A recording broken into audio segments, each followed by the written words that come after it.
Today you will discover an impressive story that reveals the dark behind the scenes of a conspiracy against one of music's biggest icons, Sean "Diddy" Combs. A plot full of shocking accusations, unexpected betrayals and a fight for survival inside one of the most brutal prisons in the United States.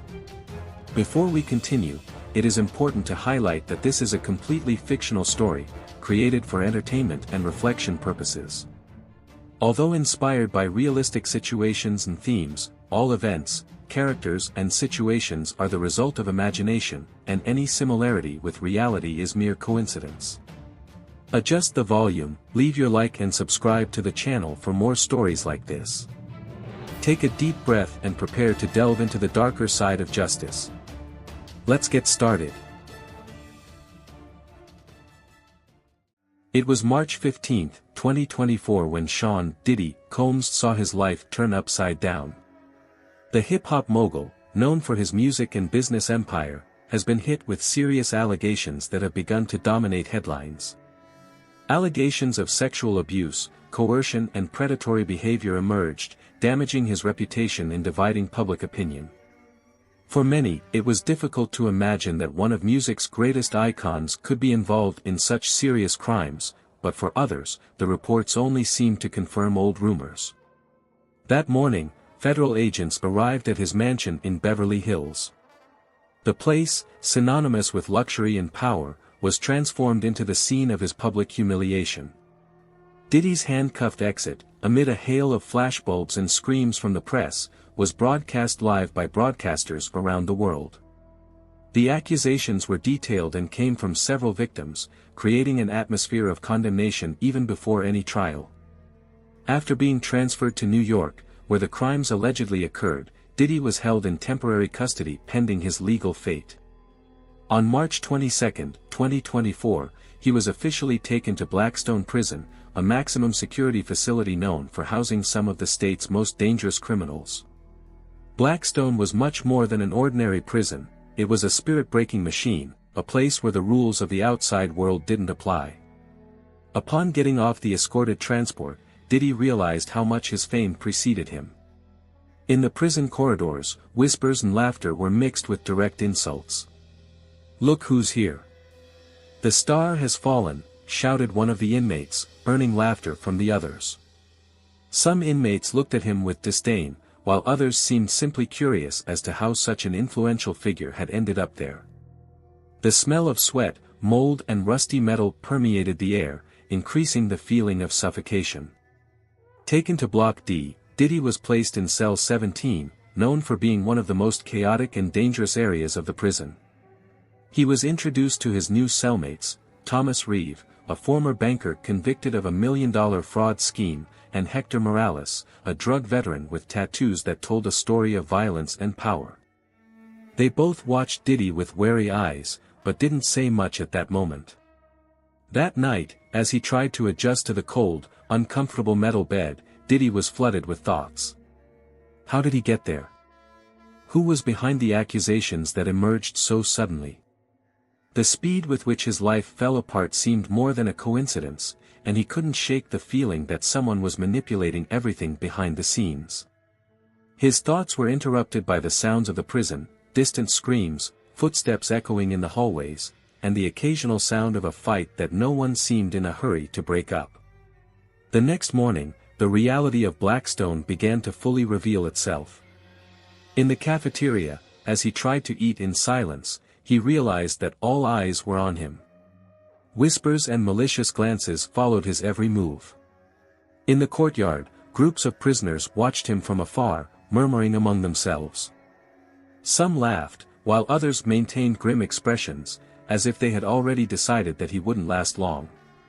Diddy quickly understood that his fight would not just be against the bars that surrounded him, but against something much bigger.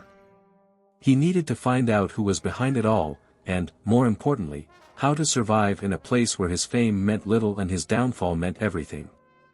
On March 22, 2024, Sean "Diddy" Combs took his first step inside Blackstone Prison.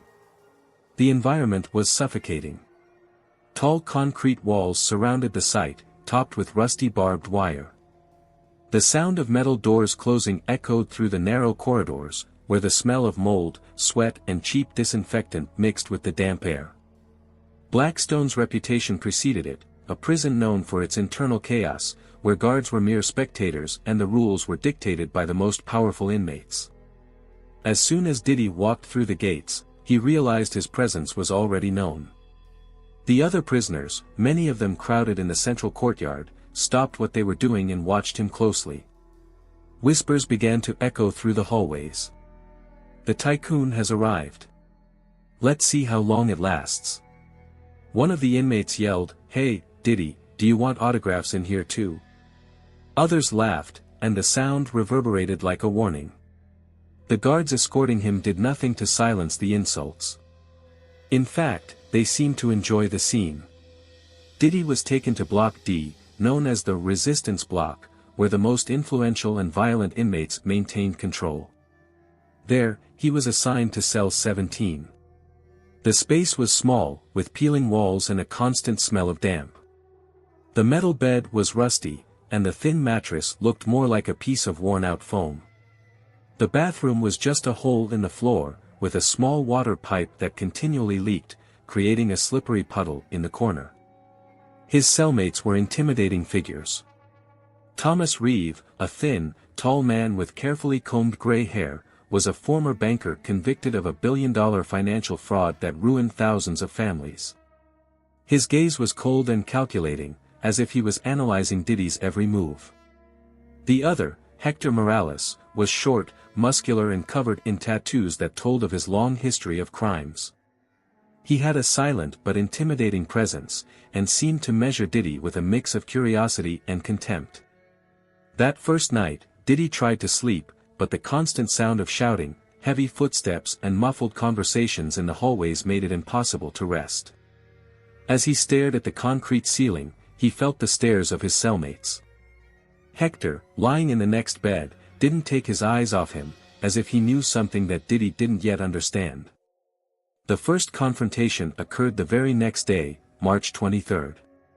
While sunbathing on the patio, Diddy stayed away, sitting in a corner, trying to observe the environment without attracting attention. But that was impossible. A group of 3 prisoners, led by a man named Lobo, slowly approached. Lobo was known for his aggressive stance and for his connection with an internal gang that controlled part of the smuggling trade. He looked at Diddy with a smirk. "So, you're the big Diddy. Do you think you'll get away with it here too?" Wolf teased, while the others laughed. Before Diddy could respond, Wolf pushed his shoulder hard. Diddy tried to remain calm, but the other 2 men began to surround him.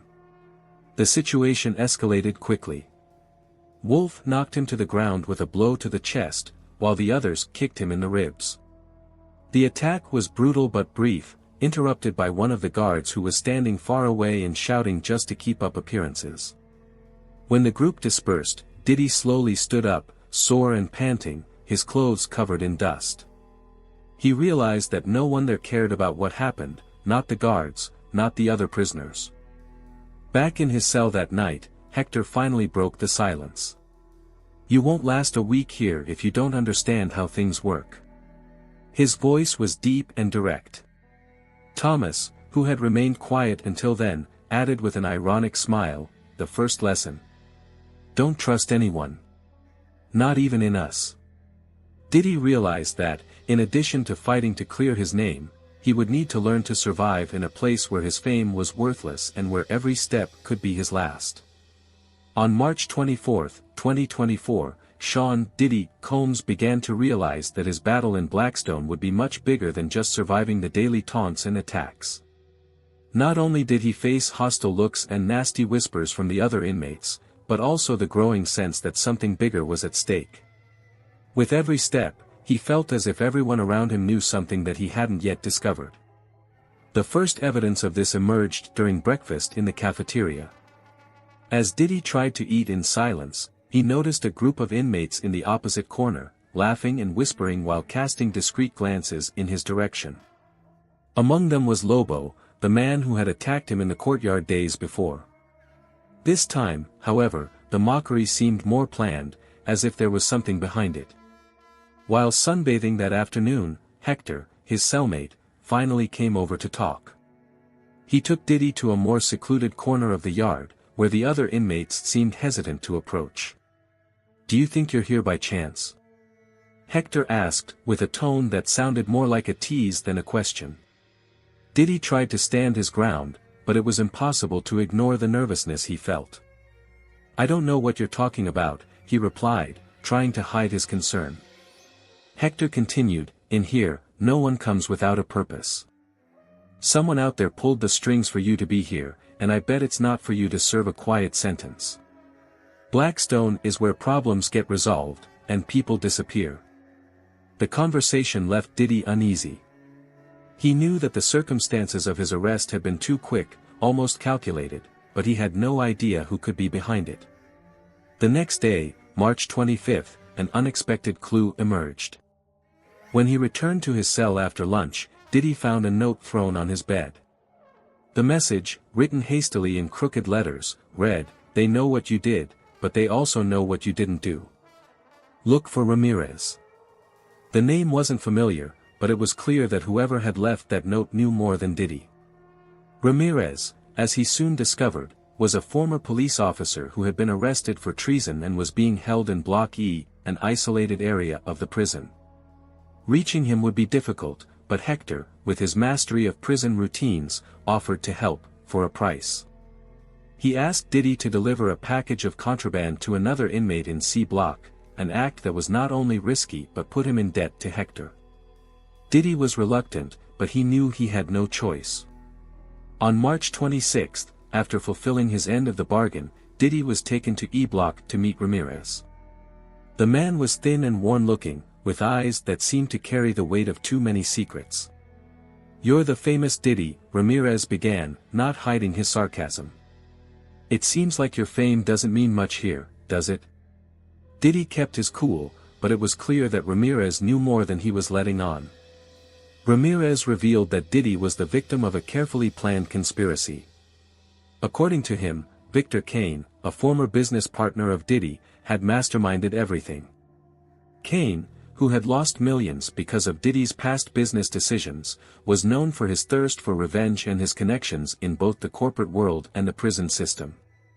He had manipulated witnesses and fabricated evidence to ensure that Diddy was convicted and sent to Blackstone, a place where he could be erased, without attracting too much attention. "You are not here for your crimes," Ramirez stated. "You're here because someone wants to make sure you never leave." Ramirez's words were like a blow. Diddy now understood that his arrest was not a simple miscarriage of justice, but part of a much larger, darker plan. When he returned to his cell that night, Diddy could barely sleep. The pieces of the puzzle were starting to fall into place, but there were many unanswered questions. Who else was involved? Why Blackstone? And, more importantly, how could he prove his innocence in a place where even daily survival was a challenge? The next day, March 27, Diddy tried to confront Thomas, the cellmate who seemed to know more than he let on. "Did you know about Kane? Why didn't anyone tell me anything?" Thomas, with his usual enigmatic smile, replied, "In here, everyone knows something, but no one tells you for free. Remember, we're all playing the same game. The difference is that some of us already know the rules." Thomas's words only reinforced Diddy's feeling of isolation. He was surrounded by enemies and dubious allies, in a place where any wrong move could cost him his life. But despite this, he knew he couldn't give up. If he wanted to clear his name and survive, he would need to find a way to play the game, and win. On March 28, 2024, Sean "Diddy" Combs came to the conclusion that he could no longer wait to act. The combination of veiled threats, the isolation imposed by the Blackstone environment, and Ramirez's revelations made it clear that his situation was much more complex than just a public trial. He knew that if he wanted to survive and prove his innocence, he would need to act intelligently and quickly. While watching the prison yard while sunbathing, Diddy began to hatch a plan. He analyzed the groups of prisoners scattered around the yard, the informal leaders who commanded different blocks, and the guards who seemed to be more interested in maintaining the appearance of order than in intervening in any situation. It was then that he realized he would need allies, even if they were reluctant, and a way to take his message beyond prison walls. Diddy knew that Hector, his cellmate, was an influential man within D Block. Hector controlled some of the contraband that entered Blackstone and seemed to have a moral code that distinguished him from other, more violent inmates. During dinner that night, Diddy decided to get closer. Sitting at the table next to Hector, he began the conversation cautiously. "I need your help," Diddy said, keeping his voice low. Hector raised an eyebrow but didn't respond immediately. Diddy continued, "I have information that could be useful to you, but I also need something in return." Hector laughed. "Do you think your fame buys anything in here?" he replied. But, after a few seconds of silence, he added, "Maybe I can help. But nothing is free." Hector's requirement was clear: Diddy would need to help with a smuggling transaction inside the prison. The job seemed simple at first glance: deliver a package to an inmate in C Block. However, any deviation from Blackstone's rules was risky. Corrupt guards were vigilant, and other prisoners always looked for opportunities to destabilize any scheme that did not benefit their own interests. Still, Diddy knew he had no choice.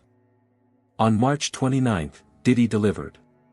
He hid the package under his shirt and carefully walked through the corridors that connected blocks D and C.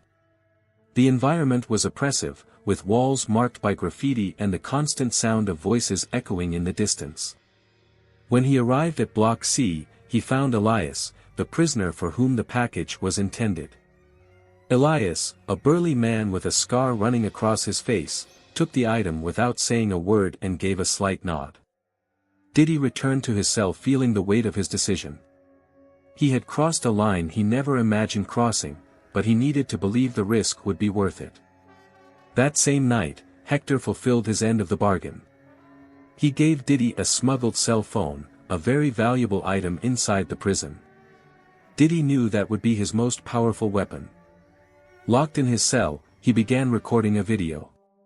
Sitting in the shadows, his face partially illuminated by the dim light coming in through the window, he spoke directly to the camera.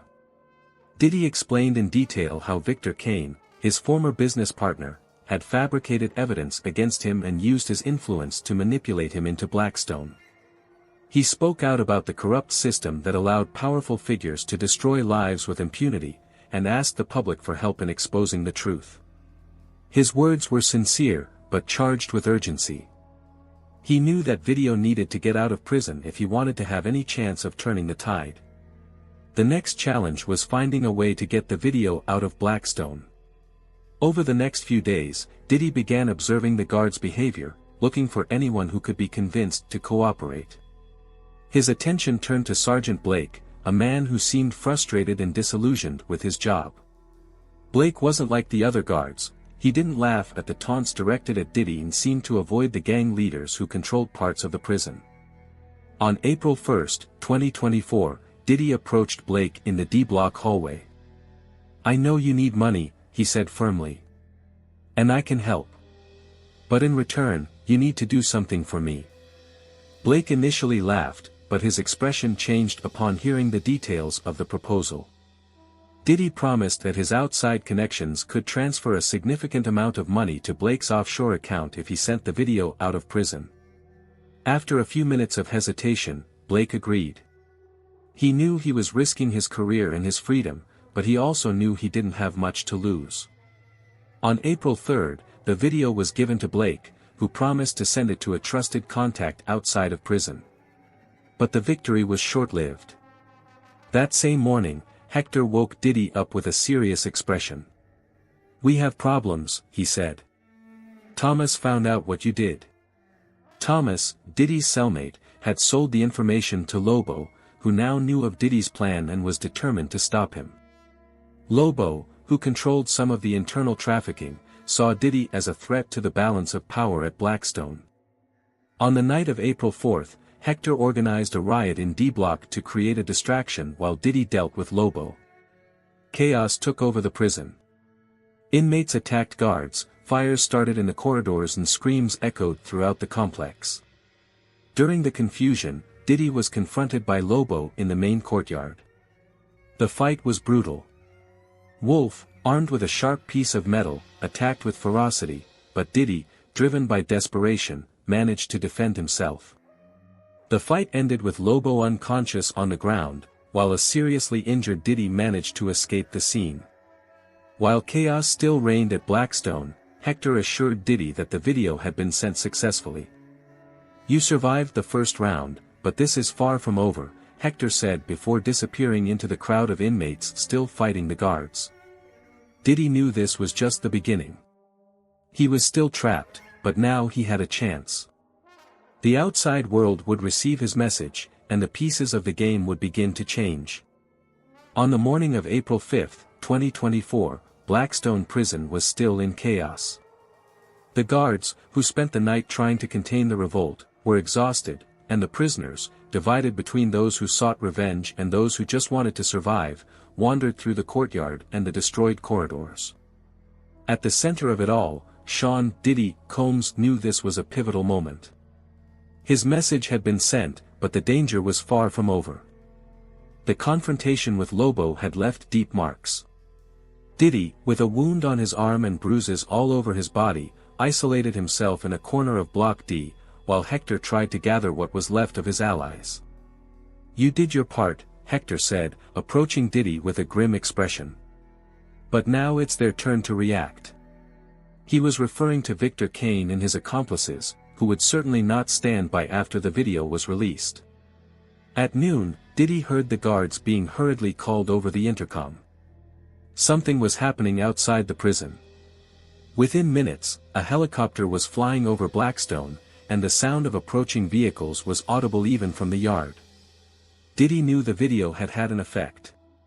The outside world was watching, and that meant his life was in immediate danger. As guards tightened security and the internal chaos began to dissipate, a government official entered the prison to speak with Diddy. He was taken to an isolated room, where he met a man named Michael Grant, a federal agent tasked with investigating the allegations made in the video. "Do you have any idea what caused it out there?" asked Grant, as he looked at Diddy seriously. "Your video has already reached millions of people. Victor Kane is being investigated, and there is enough evidence to arrest him. But that doesn't mean you're safe." Diddy explained everything he knew about the conspiracy, his ties to Kane and how his arrest was orchestrated. Grant promised to protect Diddy, but made it clear that Blackstone's departure would not be so simple. "In here, you're still a target. And out there, Kane's reach is greater than you realize." On the night of April 6, Diddy returned to his cell, where he found Hector waiting for him. "You got what you wanted, but don't think this is over," Hector said, handing Diddy a small note. The paper contained a name and an address, a possible clue to completely dismantling Kane's network. "You need to survive here long enough for this to make sense," Hector added before leaving Diddy alone with his thoughts. Over the next few days, the tension in Blackstone began to ease, but the sense of danger remained. Diddy knew that every day lived there was a victory, but that the real battle was yet to come. He now had something few prisoners had, a chance to fight the system that almost destroyed him. In the outside world, the repercussion of the video was immense. Victor Kane was arrested on April 10, 2024, accused of falsifying evidence and running a corruption network that included figures from the judicial system and the corporate world. Kane's arrest was a milestone, but it also served as a reminder of how fragile Diddy's freedom still was. Back at Blackstone, Diddy was preparing for what was to come. He knew that Kane's allies would not give up easily and that prison remained a place where alliances and betrayals could change the game at any moment. But for the first time in weeks, he felt something that had been missing since the day he was arrested: hope. Sean "Diddy" Combs' story in Blackstone wasn't just about survival. It was about resilience, intelligence and the fight to get your life back. And as he looked at the horizon beyond the prison walls, he knew that his battle was not yet over, but that he was more prepared than ever to face it.